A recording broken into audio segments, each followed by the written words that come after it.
Maharaja gold and diamonds, toll junction, Edappally, Palluruthy, Tripunithura, Kalady, Eramalloor, Aroor പള്ളി, തുറവൂർ, തൃശൂർ.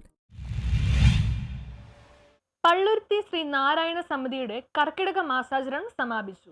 പള്ളുരുത്തി ശ്രീനാരായണ സമിതി നടത്തിയ കർക്കിടക മാസാചരണം സമാപിച്ചു. പള്ളുരുത്തി ശ്രീനാരായണ സമിതിയുടെ നേതൃത്വത്തിൽ നടത്തി വന്നിരുന്ന രാമായണ മാസാചരണം ഭക്തി നിർഭരമായ ചടങ്ങുകളോടെയാണ് സമാപിച്ചത്. ഇതോടനുബന്ധിച്ച് രാമായണ പാരായണം, പ്രഭാഷണം, ഔഷധക്കഞ്ഞി വിതരണം തുടങ്ങിയ ചടങ്ങുകളും ഉണ്ടായിരുന്നു.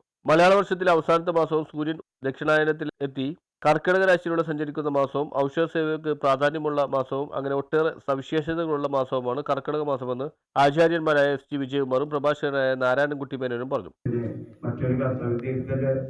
പാഠം നന്നായി പഠിച്ചത് കൊണ്ട് സ്വാമിജിക്ക് വിശ്വാത്ര മഹർഷി യാഗം നടത്തുന്ന യാഗം ഏതു നേരവും ഈ അസുരന്മാരൊന്ന് നശിപ്പിക്കുന്നത് കൊണ്ട് രക്തവൃഷ്ടി, അതായത് ചോരയിട്ട് കൊണ്ടുവന്ന അതിനെ അശുദ്ധപ്പെടുത്തി നശിപ്പിക്കപ്പെടുമായിരുന്നു. അതുകൊണ്ട് ഹൗസുകൾ ദേവന്മാർക്ക് നൽകുവാൻ മുനിക്ക് സാധിക്കുന്നതായിരുന്നു.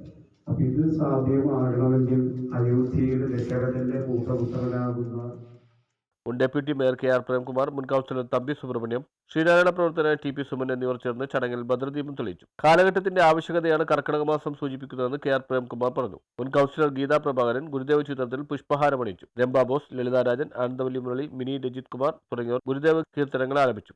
നമ്മൾ സംഘടിപ്പിച്ച ശ്രീനാരായണ സമിതിയുടെ ആഭിമുഖ്യത്തിൽ കർക്കിടക പാരായണവും ഔഷധ കഞ്ഞി വിതരണവും അടക്കമുള്ള ഒരു നല്ലൊരു കൂട്ടായ്മ കക്ഷി മത ചിന്തകൾക്ക് അതീതമായി സംഘടിപ്പിക്കുന്ന മത്സരങ്ങളുടെ നേതൃത്വത്തിലുള്ള ഒരു കൂട്ടായ്മ നമുക്ക് അന്യം നിന്ന് പോകുന്ന നമ്മുടെ ആചാരങ്ങൾ അത് സമൂഹത്തെ ഓർമ്മപ്പെടുത്തിക്കൊണ്ട് Deepam Matsan, P S Sukumaran, P K Rajith Kumar, N D Khajan, Rojan തുടങ്ങിയവർ നേതൃത്വം നൽകി. തുടർന്ന് ഔഷധക്കഞ്ഞി വിതരണവും ഉണ്ടായിരുന്നു. News bureau, Palluruthy.